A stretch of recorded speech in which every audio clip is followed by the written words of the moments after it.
Okay, it is exactly 8:31. Welcome to the final lecture, week number 6 of drugs and crime. And this week we're going to wrap up everything that we have. As you know already, your assignments are due day after tomorrow. So hopefully you'll have a chance to listen to this lecture tonight or early tomorrow morning at the latest. So you can make sure you get all of the details. So I'm going to go ahead and share my screen.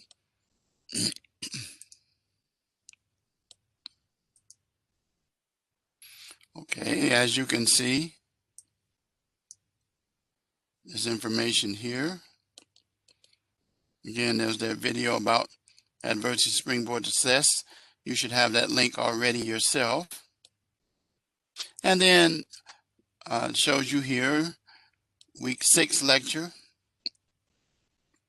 Week 5 lecture is here, 1 to 5. So now let's go take a look at the course calendar so you could have perspective and see exactly what I am saying. This is it. You see this?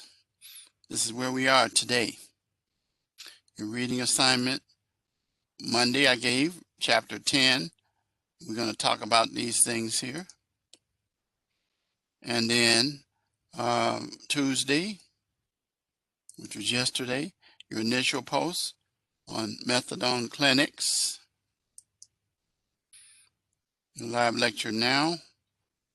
The reply posts on methadone clinics is due the 18th, as well as the final exam. And then your written assignment, diversion, treatment, and rehabilitation strategies, which we're going to talk about. Okay. So that's it. The 18th is it. Not the 19th, not the 20th. The 18th is the final day.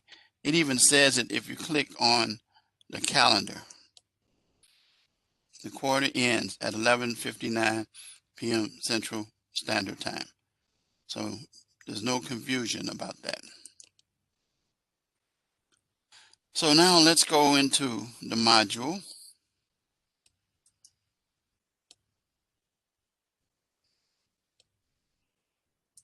Drug-related criminal activities.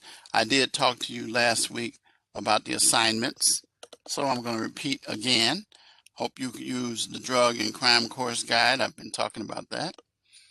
As I mentioned before, discussion post dealing with methadone clinics. Your first post arguing one side is due as of yesterday, the 15th, and your final one is due the 18th. Okay. So your written assignment, diversion, treatment, and rehabilitation strategies. Again, using the scenario involving Dave. Make sure you include some details in your paper because it tells you. You're going to summarize the different types of treatment programs that are available for addiction treatment. One is talked about already. Might not like it, but it's still there. That's methadone. But there are other things available. Locate a current example of each strategy below. Each of these strategies below. And explain how the strategy will treat addiction and reduce recidivism. Diversion strategy, the treatment strategy, rehabilitation strategy. We'll talk about a little bit of that, but you'll also find that in your book when you read the materials and look at the PowerPoints. You're going to determine whether they would benefit from each of these examples of the diversion, treatment, and rehabilitation strategy. Identify any additional resources that might benefit Dave regarding his mental health, and addiction. Provide at least one credible source, but more the merrier. And then it's a 2 to 3 page paper. People have been losing points because they've been less than 2. Also, it should be double space. When it says APA, double space, not single space. Should have a cover page, should have a citations in the body, and references at the end for statements to support what you write down, support statements you write. And then at the end, a reference page. Okay, you cannot have 3 references on the reference page and 1 citation. You should have at least 3, 1 of each for each what's on the reference page. I've seen students, sometimes I can tell they just threw 1 in. They threw 1 in the paper and then they didn't use the citations for the references that they had. You'll lose points like that. Okay, so now let's take a look at the rubric for the final time. Again, all the way to the right. Don't even pay attention to these. So you're going to make sure that you provide dealing with the treatment programs, and you're going to satisfy all the requirements for Dave, that recommended for Dave. Then you're going to deal with each of the different strategies for treatment. Locate a current example of diversion strategy and thorough examination of how the strategy will treat addiction and reduce recidivism. We've talked about one of those. It's called diversion. Treatment strategy. Locate a current example of treatment that helps reduce recidivism. There's one of them. Of course, there are others. And then finally, the most important result is rehabilitation on how the strategy will treat addiction. So you're going to make sure your paper covers all 3 of them. I'm going to see as I read through it. If I see any missing, you're going to lose points for it. So you can lose the whole 10 points by leaving out 1. If you can do 1, you'll lose 20 points. Okay? And don't just throw a statement in, elaborate on it. The benefits to Dave, and you're going to cover that as well regarding his mental health as well as his drug addiction. Credible sources, if you don't have any, you're going to end up with that over here. And then the final thing is the length of the paper. We talked about that already. And that's it. That is it. Before you turn in your papers, run them through Grammarly, because I run all papers through Grammarly. And be aware that what's going to happen is that when I run them through, the course is going to be probably over by the end for most of you. I just found out that the grades are due by Monday for me. So that means by Tuesday, you'll have your grades. All right. Any questions about the assignment? Type in the chat box yes or no. Any? Oh, okay. All right. So I hope that you satisfied all these requirements. If not, you need to go back and make sure. Very, very, very important. All right. I guess that kind of I gave you a clue last week because you were here last week. Yeah. Yep. But last week I talked about this assignment and you were here, so you had a head start on it, right? Mm-hmm. That's the importance of coming. All right. So now let's get to your final exam. I kind of discussed what you need to do for that. And I suggested going back and checking the PowerPoints, making sure that you pay attention to those, and that you remember what you did in terms of your research and your papers, and check everything that you have done. Remember, this test is an hour-long test. You'll have one opportunity, and I can't tell you whether it's essays or multiple choice, but I can probably just settle and say this to you, that it's primarily multiple choice. Primarily multiple choice. That's all I can tell you from that particular point. And maybe they might throw a true false in there. I'm not going to let you know how many, but there are possibilities. And then your live lecture, whatever I'm going to give you tonight as well. So those are the assignments. That is it. No more. Okay.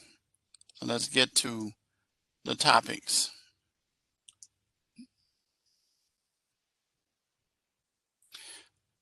So as you know, we have an epidemic that we've been dealing with. By the way, I hope that you all each had a chance to look at Chasing the Dragon, the hour-long video. Did you have a chance to look at that, Aaliyah? Did you look at that hour-long, or it's around 45 minutes? Did you look at that? Yeah, it's devastating. It's shows you the life of an addict. And then, what I shared with you in that book that I have shared with you every week. This book right here, I keep it right by my desk. This one right here, very good book. Again, I still highly recommend it to students, even though you're finishing with the class. It is a very informative book, written in easy reading. So anyway, the first sentence captures the whole thing. Opioid addiction is powerful and life-consuming. It is definitely that. And it will take over your life. It will turn you into a puppet. And the strings that are pulled are the strings of the drug. And your whole life, as you knew it before that, would be turned upside down, and you'd be in a different scenario. And there are some people, as you discovered from the video, that deaths, that's their final destination, is death. They overdose, or OD for short. And so our role is to try to help those individuals out of that quagmire, out of that mess that they find themselves in because of the addiction. And it changes those individuals, how they think. It leaves them, as it said, psychologically devastated. And what the people don't understand is that when you start to use these opioids, it says that the body develops an increasingly high tolerance, which results in higher usages, higher dosage to get the same effect. That's why it's called chasing the dragon. That's why it's called, tonight there's a video, Chasing Heroin, which is a 2-hour video that you can take a look at as well. And so there's a whole lot of serious challenges that people face trying to get off of these drugs, the withdrawals that result in just um, uh, extremely devastating. If you exercise like I will be doing tonight after I get off of this call on my treadmill, which is just to my left here, I sweat and I'm feeling tired. I feel like I want to quit, but I have a goal that I do it 15 minutes each day. And it's like just walking almost half a mile. But some people say, oh, that's not a lot for a 70-year-old man. Yes, it's a lot. It's a lot. And the point I'm just trying to say to you is that as I go through those, I sweat. I feel aches. I feel pains. But just imagine people trying to kick these drugs. They have restlessness, it says, muscle and bone pain. That's some of the things I have in exercise. Insomnia. I don't really have that. Diarrhea, I don't have that problem. No vomiting. But sweating, I do. But those are things that happen to individuals who are coming off of drugs. And as I said, when you exercise and some of those things happen to you, it's a total difference. Just if you can multiply that by probably 100,000, you still probably wouldn't reach the level of the suffering that those individuals endure in those situations. And so as we learned from weeks before, and you learn by looking at Chasing the Dragon, the video, there have been prescribed medications that have launched individuals in a direction, painkillers primarily, that have resulted in individuals becoming opioid addicts and now heroin addicts.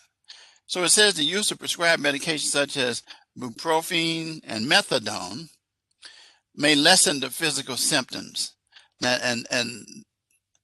But treatment with methadone is very controversial, as we've already determined, right?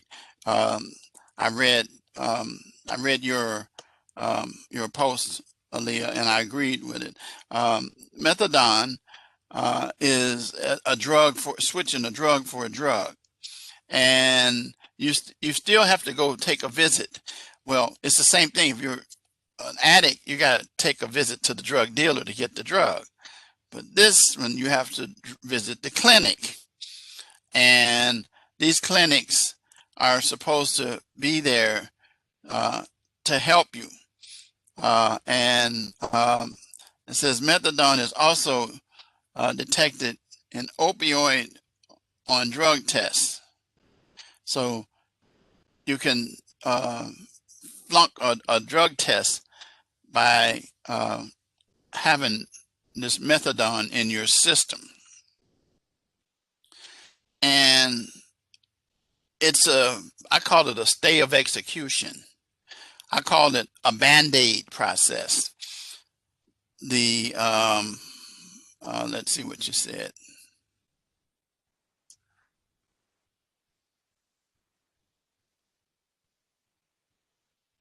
Yeah, I guess that's true. The only problem though with that though is that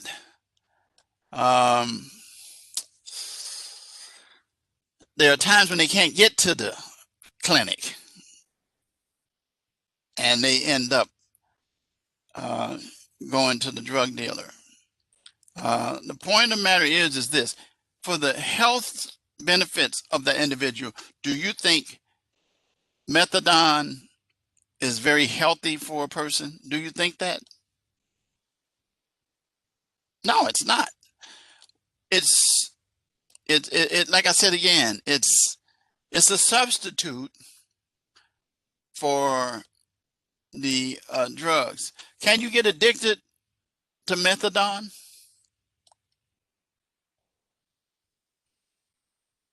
You definitely can. I wanted to hear what you said first before I answered. Positive, you can. Anything that requires you to constantly have it in order to operate or to exist is something you're addicted to. You can't operate in life without it. There's some people like that with coffee. There's some people like that with cigarettes. But when you have a drug like heroin or an opioid involved, where you have to have that, you got to have your fix, so to speak. That's the same thing with methadone. It's a legal fix, but it's still a fix nevertheless. And you're still at the mercy of something that is controlling you, whether it's the methadone or whether it's the heroin or an opioid. That's the problem. That is the problem. Are you aware that there are also instances where methadone is able to be obtained illegally?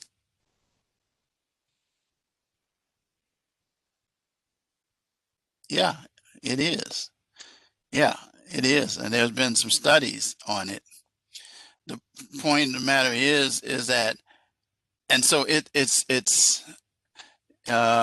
yeah, they do. They sure do. They get a prescription to sell it. It's just like what I was talking about a few weeks ago. My wife had a painkiller. I forgot which one it was, but anyway, she could take that painkiller, and it was a high dose for pain. And somebody told her that she could sell one of those pills for either $25 to $200 a pill. And people will actually do that and find themselves doing phony prescriptions will be written. So in the last paragraph here, it says something that I've been saying all along, and I think you'll agree with this, is that it says methadone is essentially removes or postpones the hard work that has to do with abstinence and recovery. Remember, you have to go through the suffering. It says when taking methadone, a person may not be abusing the opioid, but guess what? They have to still be at the mercy of the methadone. So again, you could be a methadone addict because you have to have methadone in order to function. And that's the same thing that happens with people taking other illegal drugs. And so the point of the matter is that what's really going to help is intensive counseling. I mean, you know, I've seen videos of what people go through and the suffering and the twisting and the turning and the moaning to go through withdrawals. Withdrawals are extremely challenging and difficult for persons to operate under. And so it is important though, and really the only real way to get to true recovery. There was a section in that book I was telling you about where Tim deals with that issue, and he explains it in graphic detail as he did when he came to the Romeoville campus.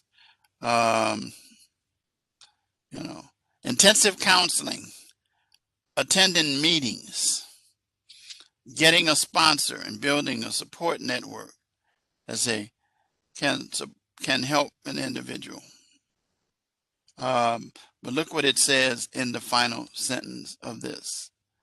Some studies indicate that over 70% of people relapse after stopping the use of methadone. Of course, as I said, it's a fix. And if you don't get your fix, then you're going to go back to doing what you did before you started that methadone, and you're going to be set back. And some people never make it back. Their quality of life diminishes each and every day, more and more. If you've ever been around a person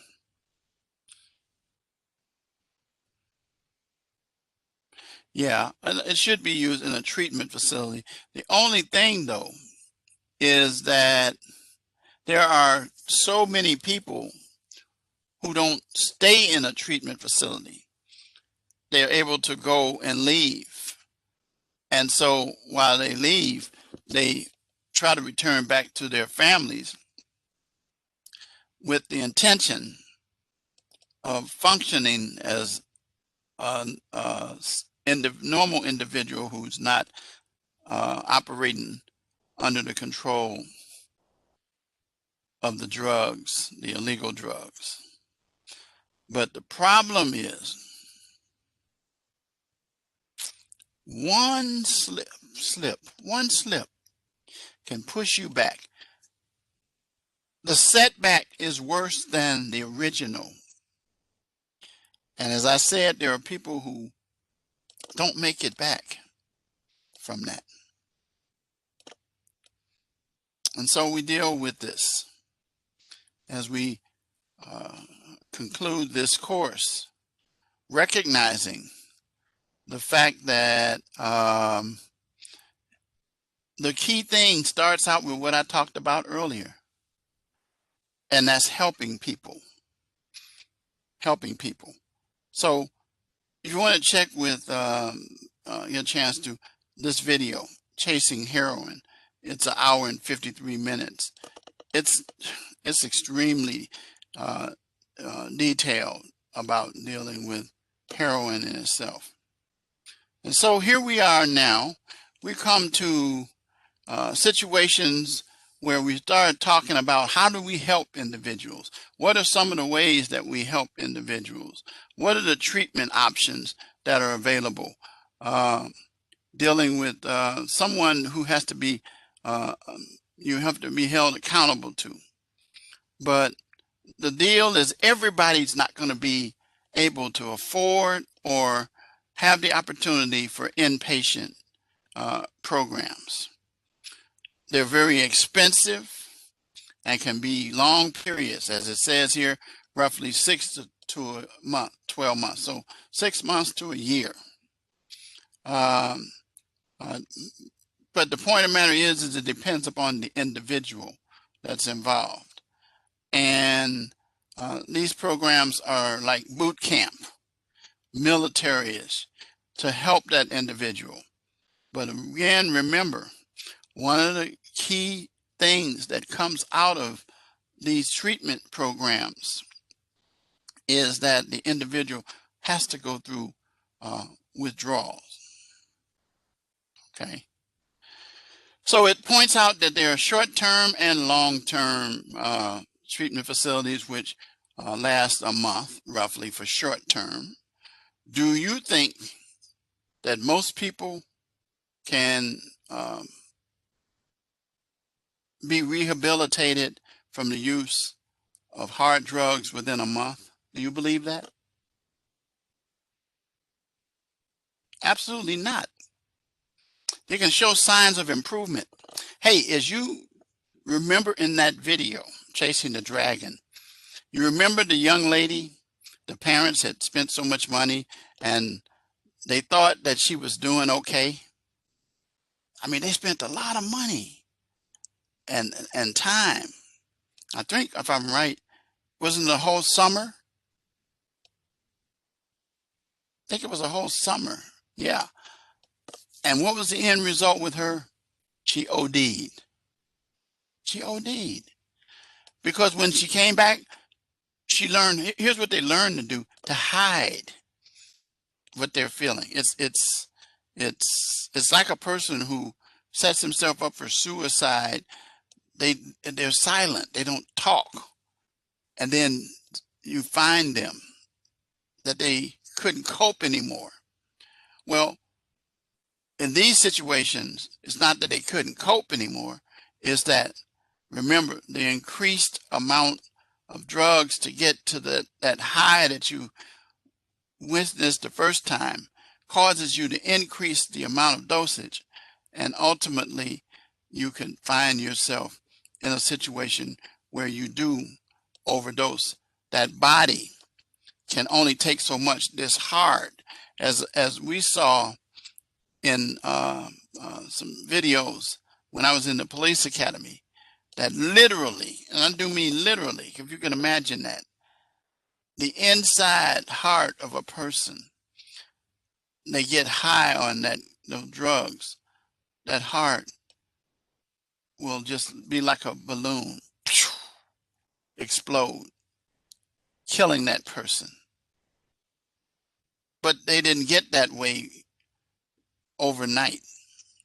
So my point being is that short-term treatment programs don't deal with most people. And outpatient counseling often focuses, as it says, on reducing or stopping the use, giving you other things to do. There's groups like AA, Alcoholics Anonymous, which we're going to talk about in a few minutes as we conclude, 12-step programs that will help you.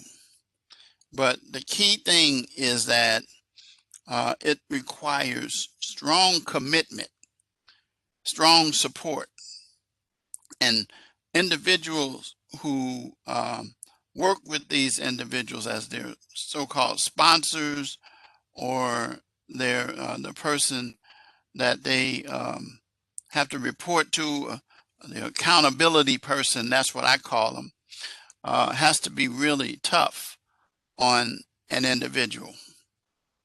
And you find yourself in situations with people who have overcome the problem. Most of them are.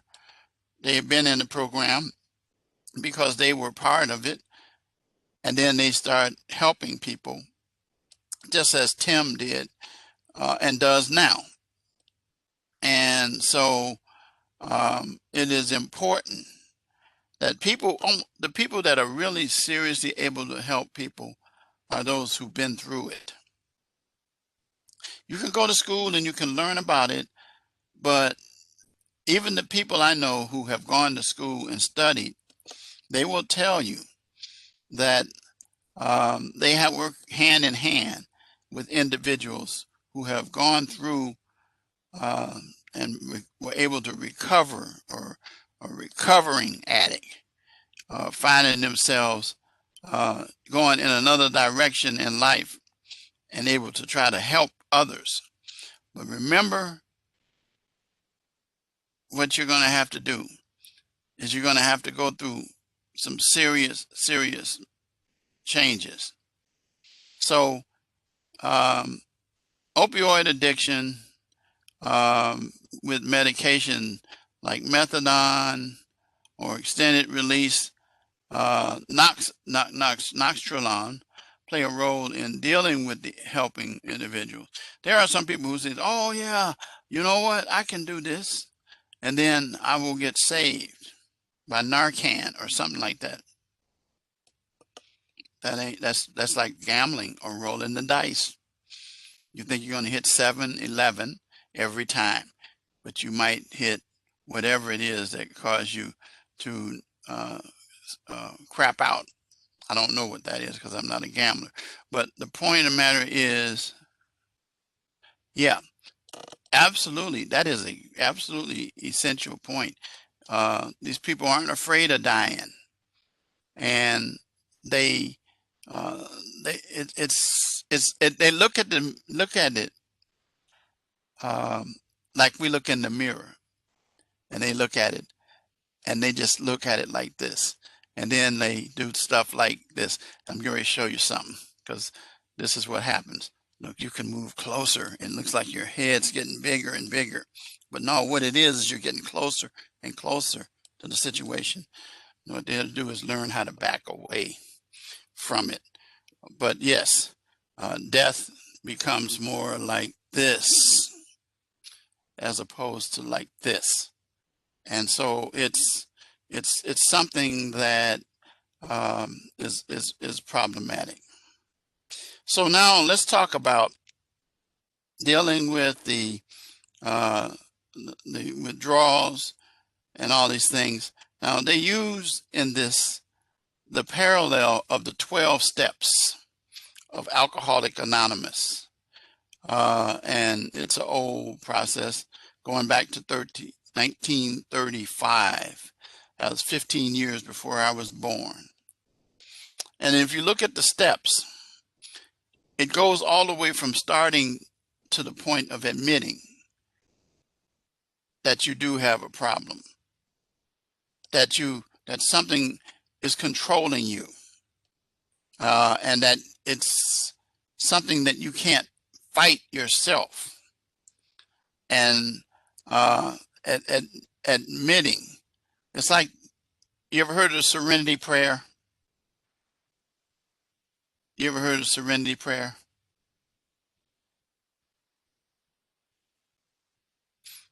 Yeah, where it says, Lord, help me to accept the things I cannot change, and goes on and on and on, and it's more to it.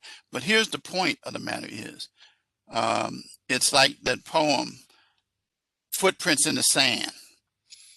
In the poem, it talks about how you only saw one set of footprints and you thought it was yours. But no, it was actually, it says in the footprints of the sand, that was the footprints of God as he was carrying you. Well, you have to recognize, I don't care. Some people say, well, I don't believe in that. Well, it's okay. There's a lot of people who don't believe in that they can be cured. If you don't believe you can be cured, or that you can be delivered from drugs, you've already signed your death warrant. That's it. Because one of the first steps is admission, which means that you say what you mean and mean what you say, as I like to remind my kids. That's my motto. And that there are things that you just can't control. You can't control them. You don't have the capacity or ability, and you need help. So then you come to point number 2, believe that there's a force or power greater than us who can help us to deal with this crisis that we have.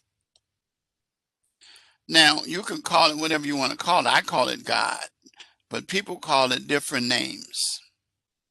But the point of the matter is, it still equals up to a force or power that's greater than you, greater than what's in what you have in you.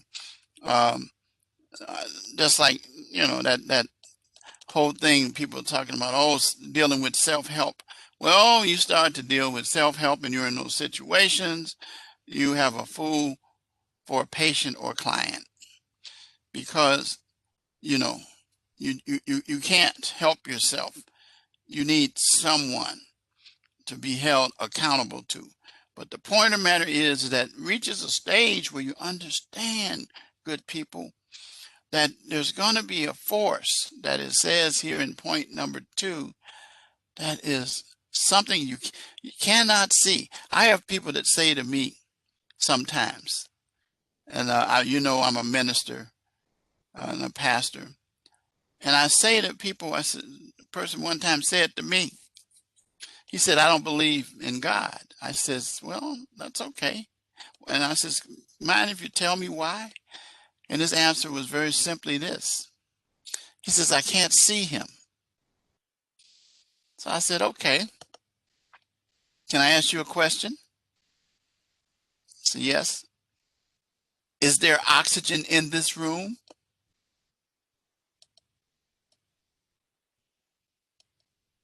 He got quiet. Well, the obvious answer was yes. I said, show it to me. Let me see it. What does it taste like? What does it look like?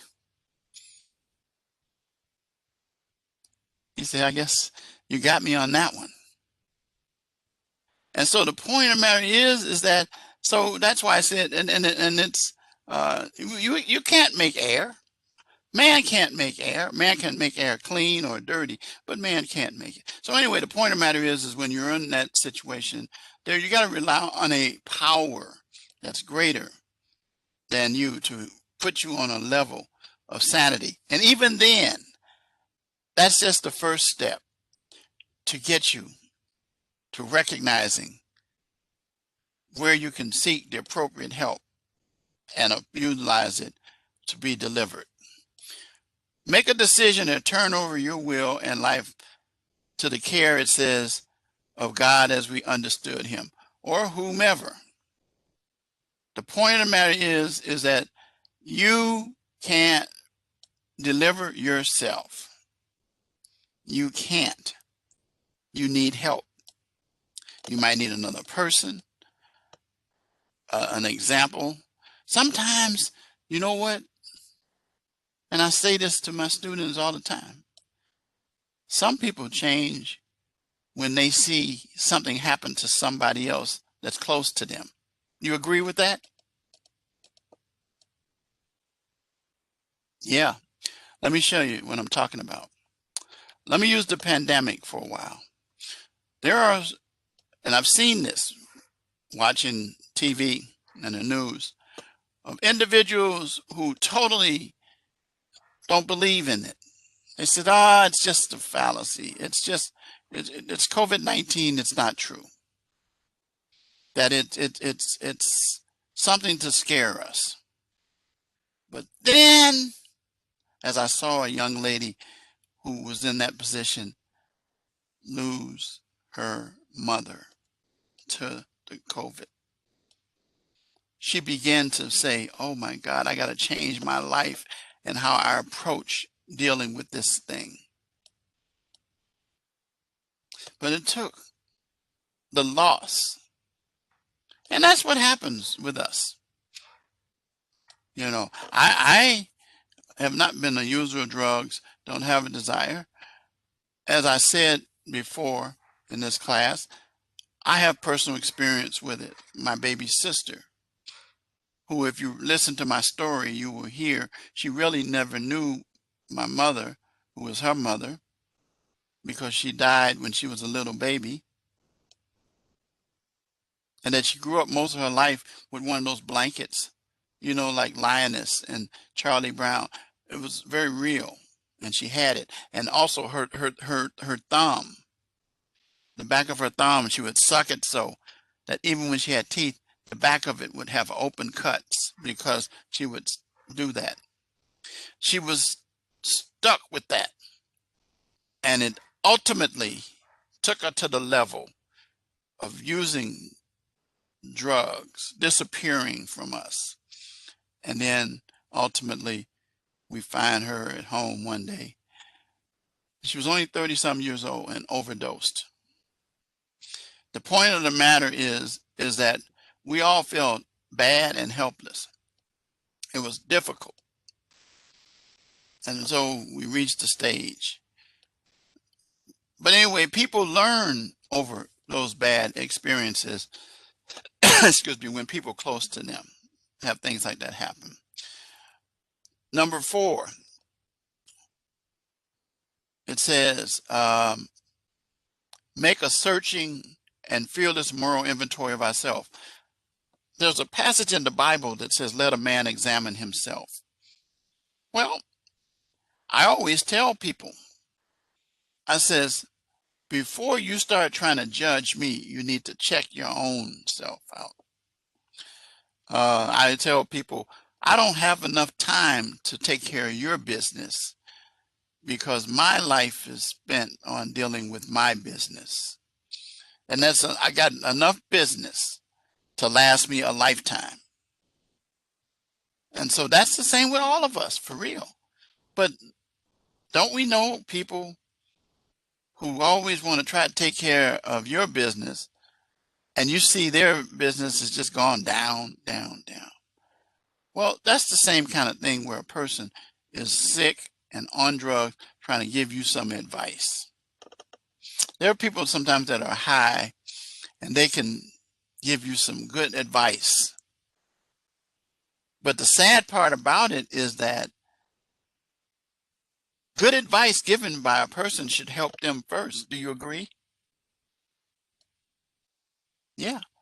It's like one of my clients was incarcerated and he comes to me bringing me a brief or a memo. And I said, "What's this?" He said, "You need to file this." I says, "Why?" He says, "One of my cellies, he goes to the law library and he's very good. And he wrote this out and said, if I do this, I will get out." I said, "Homeboy," I said, "Buddy, do you realize what you just said? A person who's incarcerated told you how to get out. Don't you think that if that knowledge was there, wouldn't that person be able to take advantage of that for themselves first?" Okay.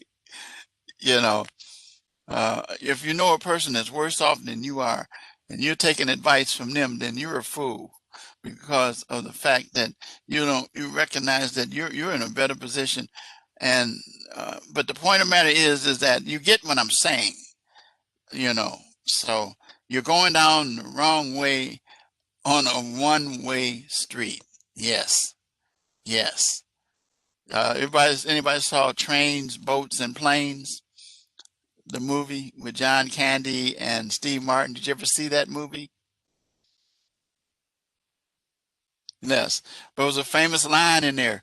"You're going the wrong way."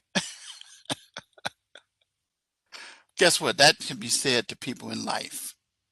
Did you see? You're going the wrong way. We tried to do that with my sister. We knew she was going the wrong way. So anyway, you have to uh, deal with self-inventory. Number 5, it says, admit it to God, to ourselves, and to another human being what's going on with us. Confide. Someone that you can be able to confide in and trust. By the way, that should not be a person who's in the same stage that you're in. That should be someone that can help you. And actually, that's what counselors are supposed to do. Be able to confide. And as I said, people who've been there, done that, as Tim Ryan, can help people because they didn't study it, they lived it.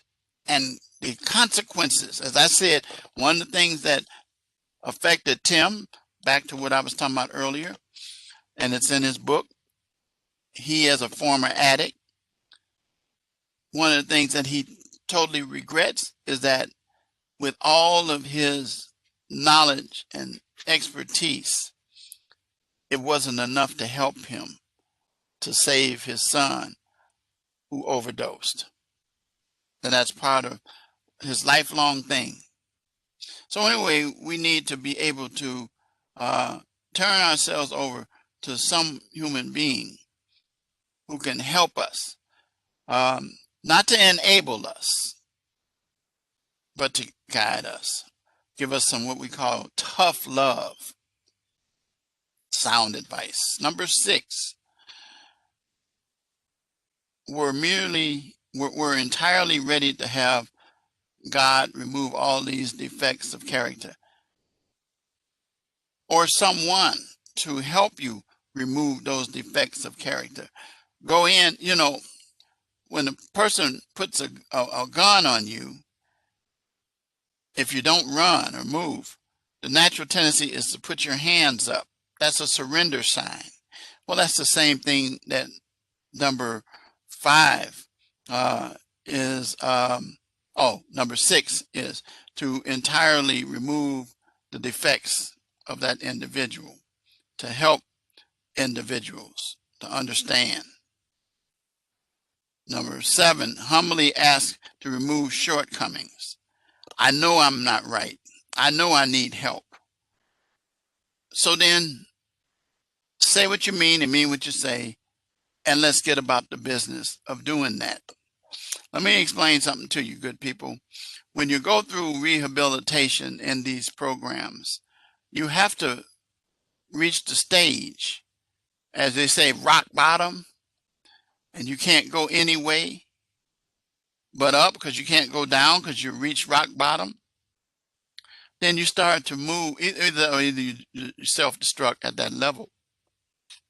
But the tendency is to want to go up higher, but you're going to have to get help from someone. Maybe when I'd say the only time you look down on a person is when you're pulling them out, not to criticize them or put them even deeper. Number 8, make a list of all the persons that you have harmed. In other words, sit down and think about who you've hurt and then make amends with them. You know the best way to make amends with them? What's the best way to make amends with them, do you think?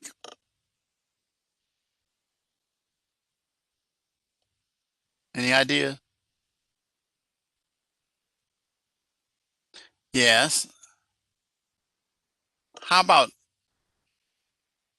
changing? How about going in another direction?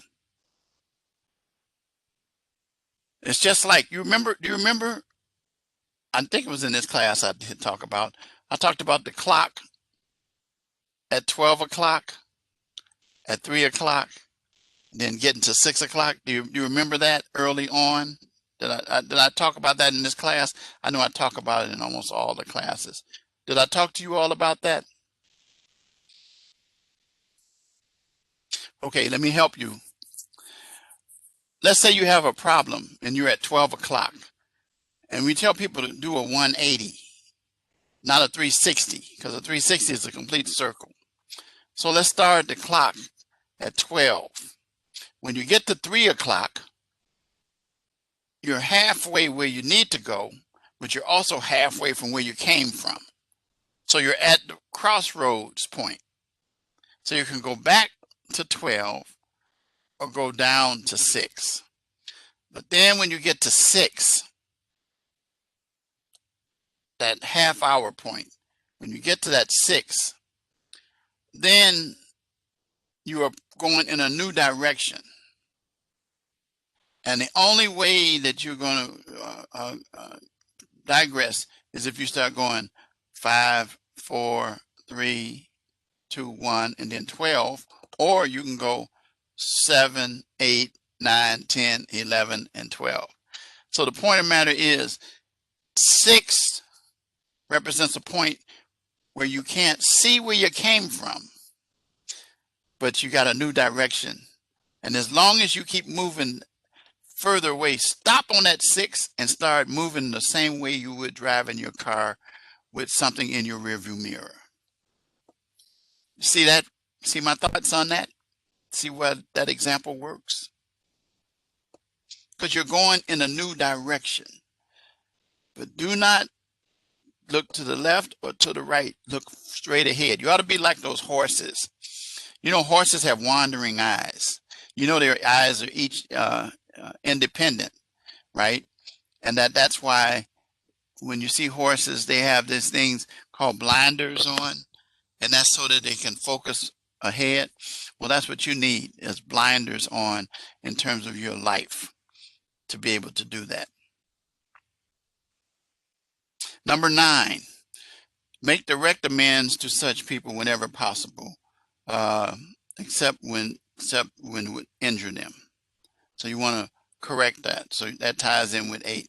Number 10, continue as a regular basis to take personal inventory and admit when you are wrong. I messed up. I messed up, and admit it.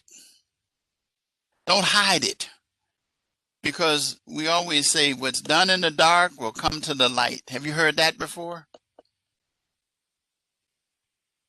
Yeah, and what that means is what it says. You can hide stuff only for so long, and then it's going to come out in the open. And so you admit it. And then it says, through prayer and meditation, improve your conscious contact, it says, with God. Once again, a force that we cannot see. Praying for knowledge. Some people might say meditate, whatever. And the power to carry that out. Give me strength to go forth and kick this thing, to move forward. And you're going to need someone to help you with that, or some force and some people. And then the last step, you realize, you know, your eyes are open and you can see things. It's just like, okay, I wear glasses. Do you wear glasses? Okay.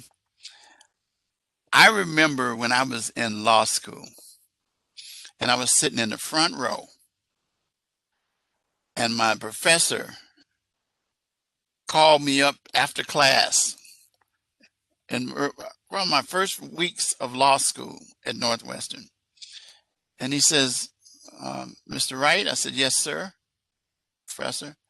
He says, why do you not like me? I says, I don't have any problem with you. What is it? Then why are you always scowling at me or frowning? I says, I'm not doing that. So he says, you ought to go down to the eye doctor. And so there was a, you know, on campus, there's a place you could go. And I went there.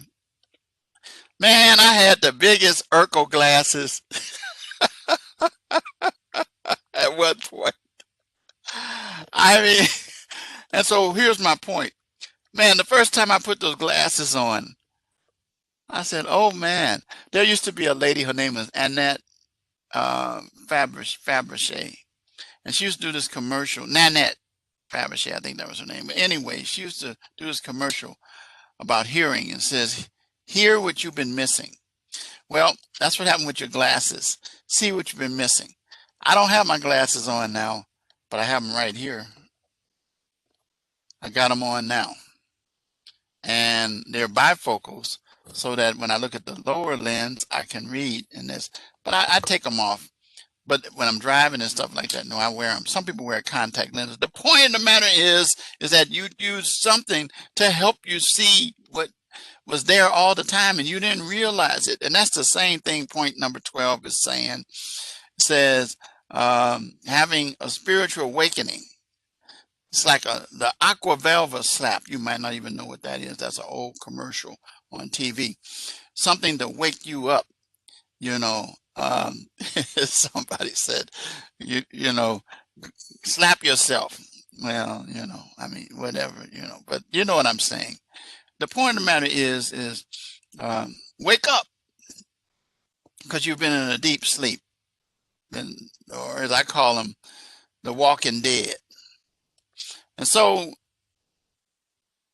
it says, as a result of the steps that we previously talked about, you carry this message to others and practice these principles in everything that you do in life. And that's how you do it. So this is one of the processes for helping to overcome. People who go through this, apply it in drugs and applying it to alcohol, tend to not be repeat offenders or recidivists. But the point of the matter is, and that they always have these steps to remind themselves of what it is. And so, good people, with what I said earlier, that we have different theories, the rehabilitation theory, the treatment theory, and the, what was the other one? The rehabilitation, the treatment. I can't remember the other one off the top of my head. But each of those theories are recovery methods. But the point of the matter is the ultimate goal is to reach the stage where you are free of whatever it is that you were dealing with. That we say in church, you become a new creature or a new person.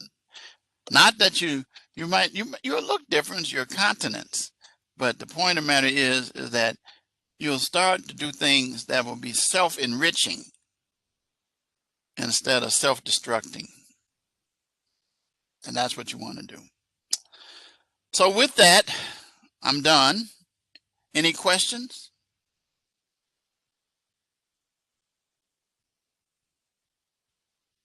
Comments?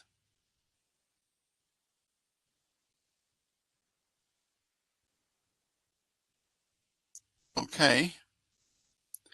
Well, I'm going to give you the key phrase. And the key phrase that I want you to remember is very important in terms of life and change. And this is how I'm going to put it. 180 degrees. That's it. You can write it in a number or you can write it in words. But 180 degrees. That's what I want. Because that's what I want you to think of in terms of going to a new direction. Not 90, that's halfway. But all the way to 180, which is half a circle, go in a new direction. 180 degrees, give me that, and you get your points for this week. Well, it's been a blast. It's been interesting. I love this course. This is the first time I taught it with the new format. They changed some things in here.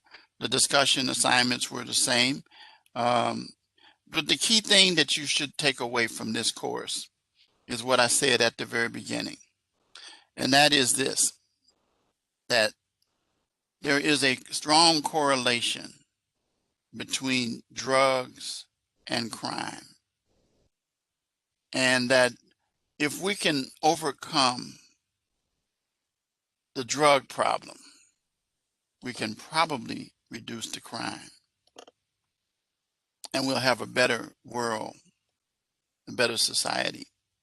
And so those of you who take my class begin to understand why I said from day one that I'm a fan, and you learn this in corrections when I teach it, I'm a fan of rehabilitation, because that will help us. By the way, it's cheaper because recidivism is the counter, and that means that you go in and you come out.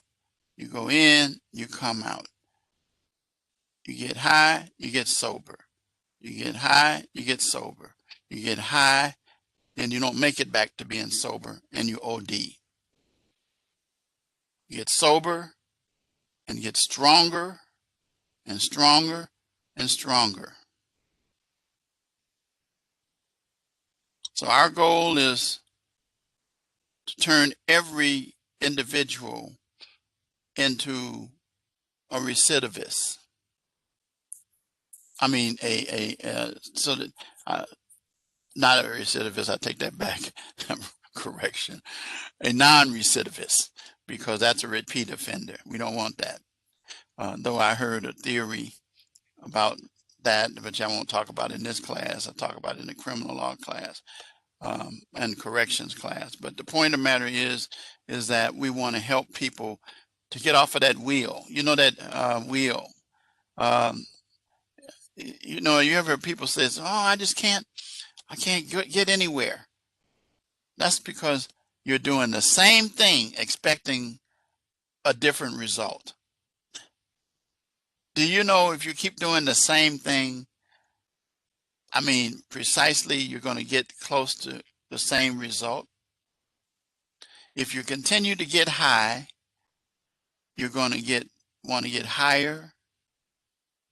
Yep, negative thinking. That's it. That mind controls. That's how you think. So it's like this computer. It has a chip in it. Your computer has a chip. Your phone, this thing here, it's got a chip in it. Or the point of the matter is that, you know, mine says on the computer, Intel. And so the point of the matter is that that computer that you have is up here. And did you not know that the more you ingest drugs, you damage this thing? Your response time becomes slower. And then you reach a point where you can't respond at all. So anyway, take this with you as you become law enforcement professionals, recognizing that your role, and look at the program that I talked about with deflection. I'm a big fan of that for law enforcement. Locking up and throwing away the key, not going to cut it.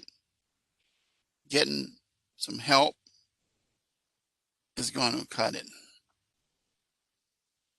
I don't care what you say. It's cheaper to help individuals out of that wheel of recidivism and leading them on the road to rehabilitation.